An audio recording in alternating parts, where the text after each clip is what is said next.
Agora, se você ainda não entendeu o que é estequiometria, eu trouxe essa imagem aqui para a gente fazer aí o boladão de novo para você entender como funciona mesmo.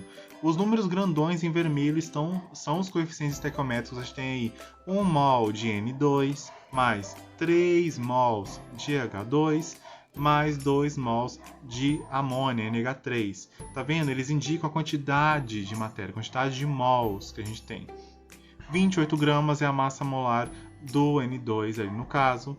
Pode conferir na tabela, vamos dar uma olhada lá. 6 gramas de H2, porque tem 3 mols, é H2, 3 vezes 2, 6, tá? 6 gramas. A amônia ali, ó, faz a conta lá, olha na tabela periódica. Qual é a massa molar da amônia? Qual é a massa molar do hidrogênio? Soma tudo e multiplica por 2, 34 gramas. Ah, Fábio, eu ainda não estou entendendo, não estou acreditando em você não. A gente tem ali o nitrogênio e aqui na tabela está falando que a massa molar dele é 14. Por que ali está 28? Porque a massa molar do nitrogênio na tabela é 14, mas a gente tem 2 nitrogênios, é N2. Então multiplica por 2, 28. A mesma coisa da amônia. O nitrogênio, a massa molar dele é 14 e o hidrogênio é 1. Então a gente tem 3 hidrogênios. 14, 15, 16, 17. 17 vezes 2, 34. 34 gramas. Deu para entender até aí? E agora, na terceira linha ali, em rosa, a gente tem o mol por quantidade de moléculas, né? Quantidade de matéria, o mol por quantidade. Se a gente tem 28 gramas, o que a gente faz? 1 mol, 6,02 vezes 10 a 23, não é mesmo? A gente só tem 1 mol de N2. Então é só 1 vezes 6,02. Então é 6,02, tranquilo, né? Mas, Fábio, eu não entendi. Eu sei a massa molar e multipliquei ela por 2. Por que agora no número de mol você falou que é só 1?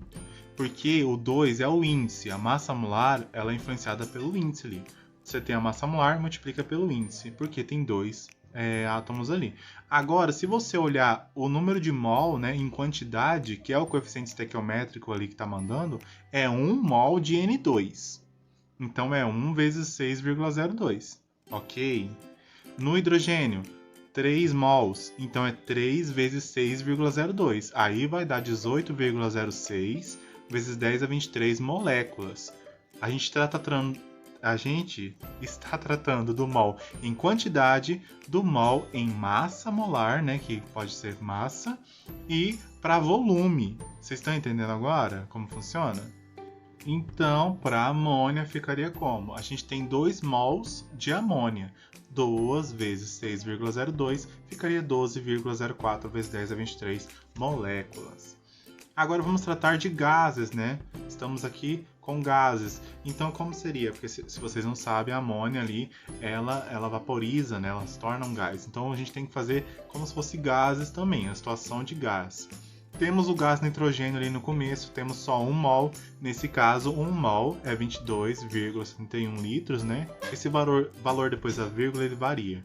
Na CNTP é uma regra, então 1 mol é 22, tantos números lá. Pode ser 0,4, 0,7 na CNTP.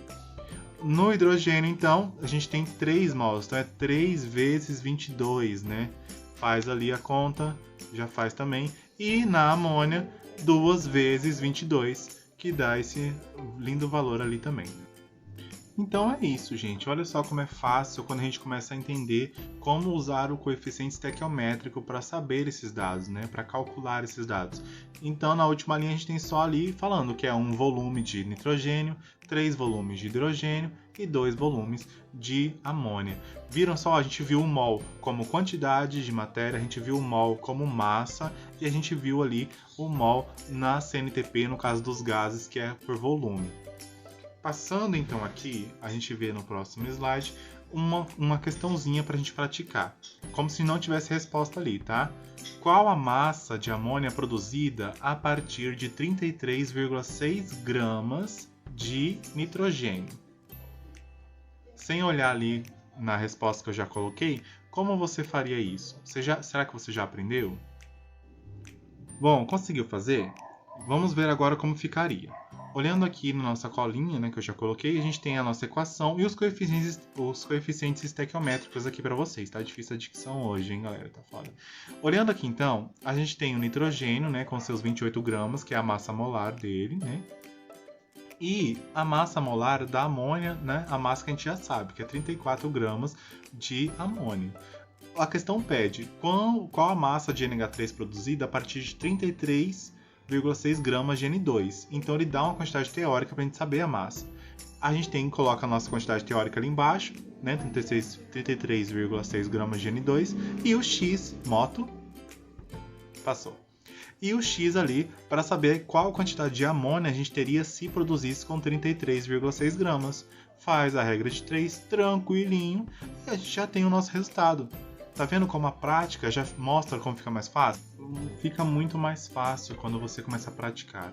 Olhando agora o nosso exemplo aqui, a gente tem qual o volume de H2, de hidrogênio, tá, na CNTP consumido na produção de 6 mols de NH3. Nessa reação a gente viu que a gente tem 2 mols de NH3. Então a pegadinha vem aí. Como faríamos isso? Primeira coisa que a gente tem que fazer é pegar o número de mols em volume do hidrogênio nessa reação.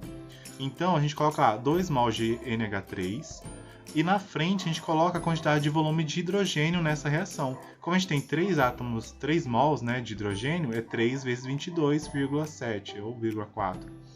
Colocando ali 68,13 litros, no caso o volume do hidrogênio, para 2 mols de NH3. Qual seria o volume de hidrogênio para 6 mols de NH3? Tá vendo a pegadinha? Você poderia ter colocado NH3 ali. Se você não tivesse lido com atenção, você ia colocar o volume de NH3 ali. E não era isso que a questão está pedindo, é o volume de hidrogênio. Então a gente tem que saber interpretar, porque no Enem eles vão encher de dados ali e você vai acabar se perdendo. Eles querem saber o volume de hidrogênio, então a gente tem que saber o de hidrogênio quando era 2 mols, para sabermos o volume quando eles querem 6 mols. Ok? Aí a gente tem esse resultado ali bem bonito para vocês também. Já está tudo resolvido, é só praticar. Qualquer dúvida, vai colocando nos comentários, tá? Partindo agora para uma segunda, né, um terceiro exercício aí, só para dar um brilho. Qual o volume de hidrogênio consumido na produção de 6 litros de NH3? Então a gente sabe que no começo ali a gente tem 3 volumes, né, de hidrogênio na nossa reação. 3 litros de hidrogênio para 2 litros de amônia. Então, novamente usando a imagem lá, a gente olha o que nessa imagem aqui? Que a gente tem 3 volumes de hidrogênio na nossa reação comum para 2 volumes, né, 2 litros de amônia. E se fosse 6 litros de amônia, qual seria o nosso volume de hidrogênio? Tá vendo como o coeficiente estequiométrico já indica, independente se é mol por quantidade, se é mol por massa, ou se é volume na CNTP, no caso de gases, a gente sabe como usar, se a gente conhece o coeficiente estequiométrico. Então a gente faz a regra de 3 e pronto! Nossa vida tá feita, é só correr para o abraço. Tá vendo como é fácil? Agora a gente vai entrar em outro assunto, que é o rendimento das reações. A gente tem que calcular o rendimento das reações em algumas situações. Talvez vocês não vão usar isso agora, mas eu só queria mostrar como funciona para caso vocês peguem algo relacionado e falem assim, meu Deus, eu não aprendi isso, não. Mas vocês vão conseguir aprender como eu vou explicar agora, tá? O que seria então esse rendimento? A gente tem o rendimento teórico, o rendimento percentual. Como seria? E o rendimento real também, né? Primeiramente, a gente vai falar sobre o rendimento real de um produto, que é a quantidade obtida no final de uma reação. Quando você tem uma reação, você calcula esse rendimento ali e ela é medida em gramas, né? No caso, se for em massa molar, gramas, ou mols. Quantidade da medida ali, quantidade que você alcançou no final da reação. E o rendimento teórico é a massa que deveríamos obter. Se não houvéssemos perdas, se não houvesse algum reagente que entrou ali no meio e acabou interferindo na reação, isso acontece. Então tem um rendimento teórico que a gente usa para medir o quão perto da perfeição naquela reação ali, quão eficaz foi a nossa reação. Então a gente calcula o rendimento teórico pelo rendimento real para saber a percentual ali do nosso rendimento na reação. Então, para a gente saber o rendimento real, né, o rendimento percentual ali, o quanto de confiabilidade a nossa reação teve, a gente faz rendimento percentual é igual rendimento real sobre o rendimento teórico, porque a gente tem uma noção, né, uma percentagem do quão eficiente foi a nossa reação. Vezes 100, é claro, porque a gente precisa de uma porcentagem.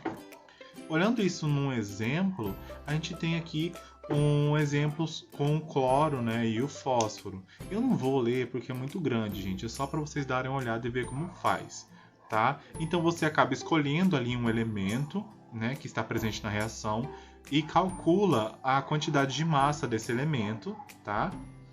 Para saber quanto vai reagir. E como a gente descobre isso? Então, só para vocês verem o que aconteceu aqui. Eu escolhi esse exemplo para mostrar para vocês entenderem como que faz, né? Colocaram ali o cloro e o fósforo. Escolheram o fósforo para determinar a massa dele no total, para saber se ele conseguiria reagir com um tanto de cloro, né? Com 35 gramas de cloro. Quando fizeram a conta, viram que tinha menos cloro do que fósforo.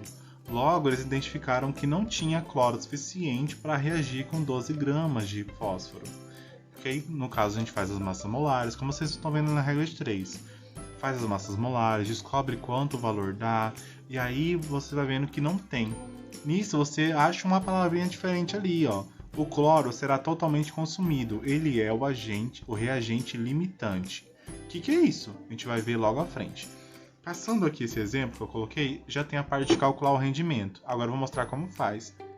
Essa é a parte que no momento eu queria mostrar para vocês, que é o cálculo do rendimento. Ele fala ali, para calcular o rendimento teórico, vamos calcular quantos gramas eles poderiam ter obtido a partir de 35 gramas. Então eles fazem a conta normal, como se fosse 35 gramas lá, para saber quantos gramas de PSL3, né, que é o que a gente quer, coleto de fósforo, para conseguir qual a massa seria descoberta. Olharam ali 45,2 gramas, seria o nosso rendimento teórico, né? Sem nenhuma interferência, sem nenhuma perda de reagente.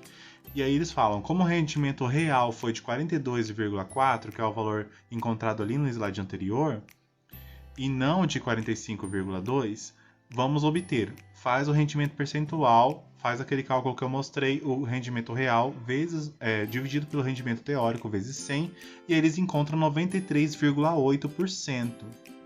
Esse 93,8% então seria o nosso rendimento da reação, o quão ela foi fiel ao rendimento teórico, né? Que no caso ali era de 45,2 gramas, o valor que foi encontrado no começo ali do slide. Essa conta eu não sei se será cobrada, eu só queria mostrar como funciona, mas se quisermos aprofundar mais, comenta aí que eu faço uma aula só resolvendo isso daqui, tá? Agora a gente vai falar de reagente limitante, né? Que apareceu ali no primeiro slide sobre esse assunto. Então a gente vai falar um pouquinho sobre ele. O reagente limitante é aquele que é consumido em primeiro lugar numa reação química. E ele é designado a reagente limitante. Limita a quantidade de produto formado. Então ele vai lá, pega o lugarzinho dele e já deixa o resto ali para o produto formado. Então ele vai ser consumido primeiro e o que restar é produto. Os outros reagentes que ficam ali no caso, ficam ali boiando, se dizem em excesso.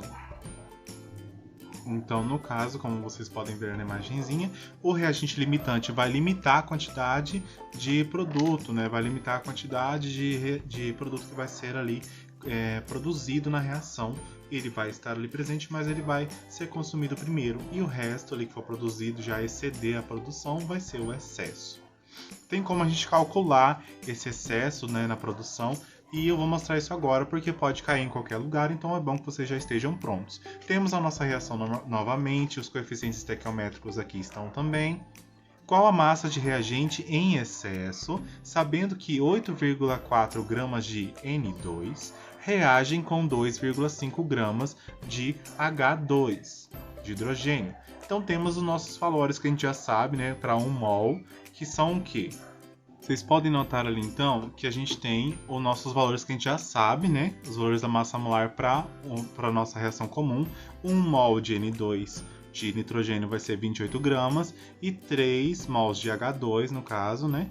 Que ocorre a multiplicação, como eu já expliquei, são 6 gramas. Aí ele fala ali 2,5 gramas de hidrogênio. Esse não é o valor que a gente vai usar, porque esse é o valor total, o valor com o excesso. A gente quer saber quanto de excesso tem nesse valor. Então a gente vai descobrir quanto de hidrogênio tem nessa reação se fosse reagindo ali com 8,4 gramas de nitrogênio. Vamos descobrir o hidrogênio agora. Fazendo a regra de 3 aqui, tranquilo, a gente já tem 1,8 gramas de hidrogênio, a gente descobriu. Então é necessário só 1,8 gramas para reagir com o nitrogênio. Se a gente tem então 1,8 gramas, que é o necessário para reagir com 8,4 gramas de nitrogênio, então o 2,5 tem um valor que está em excesso ali, e é isso que a gente quer saber. Então a gente vai pegar o 2,5, que era o valor do hidrogênio ali com excesso, vai diminuir pelo valor que a gente encontrou, que é o valor necessário para a reação, 1,8, né? 2,5 menos 1,8, 0,7 é o valor que a gente tem em excesso na reação. Viu como é fácil descobrir o excesso? Só precisa saber qual valor usar, porque se a gente usasse o 2,5 gramas ali, já ia dar tudo errado, e até porque daria resposta sem precisar calcular nada, né? Então a gente tem que sempre ter esse pensamento que 2,5 é a quantidade de gramas em excesso. A gente tem que descobrir quanto é necessário para a reação. Muito complicadinho, mas muito facinho. O que vocês estão achando? Comentem aí o que vocês acharam dos coeficientes estequiométricos. Essa foi a nossa aula de hoje. A gente descobriu como usar os coeficientes para balanceamento, para descobrir o número de mols, o coeficiente como o número de mols em quantidade, número de mols em massa molar, número de mols em volume, na CNTP.